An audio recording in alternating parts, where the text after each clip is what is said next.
mean, this place was like the only place to go and skate.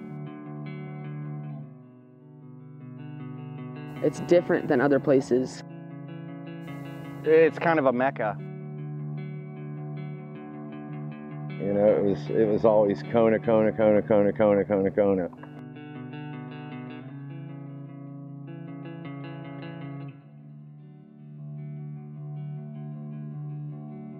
Skateboarding for us in my day was all flat tabletop stuff. You know, it wasn't this. And then when they built this kind of stuff, it became completely different. And it opened up this realm of possibilities in what you could do on a skateboard. Started coming in 1980, and from 95 on, we've been here almost weekly. Kona was established when the park was being built. The park was being built in 1977, and they were pouring concrete in here building this place, so we would come in and sneak under the fence and skate it at night. I think they just got a reputation for being a really fun park. The Ramuses really cared about the kids, and the pros really liked coming out here and competing.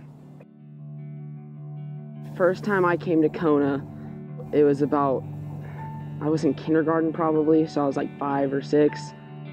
I just remember coming here because it was like cool, and it was like me and 3 of my friends. I remember the time that I came back after that, because I remember my dad was like, we're going to Kona, and I was like, I remember going there for the first time.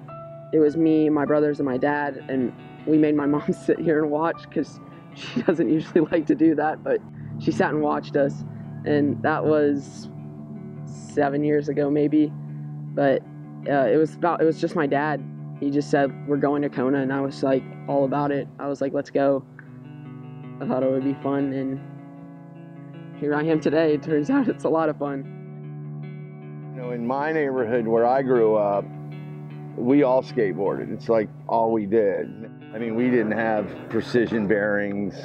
We were skating clay wheels, and you know, we had ball bearings that you had to empty out and clean all the time and put them back in there. When I was a kid, it was popular. The park was packed.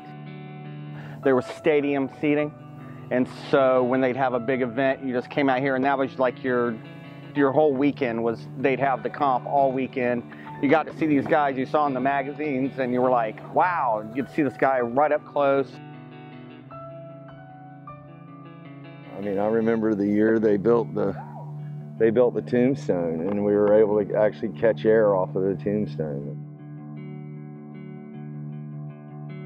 I like hearing about the past here at Kona because it's really interesting just to hear about what's gone on here and all the crazy stuff. Broke my arm flying off of that thing. Probably the best memory is when you're a kid and you got all this energy. Your parents would drop you off before the park was open, and you'd wait for Mrs. Ramus to come open the doors at 10 in the morning, and then you'd wait for your parents to come pick you up at 10 at night, and you would skate that whole entire time. I mean, just nonstop. It'd be nice to have that energy again. A lot of these parks are just a park. This has, you know, the pro shop, the clubhouse, interaction. This is the last park that has that 70s style terrain, a real snake run like they had in the 70s. No other park's really doing that. It's just the atmosphere, because it's all local and everybody knows each other, and we're all friends and we all skate together, and it all just kind of works out. To have a safe place for these kids to come and skate. That's what's important. The Ramuses still care as much as they always did, and they take care of each of these kids like they're their own.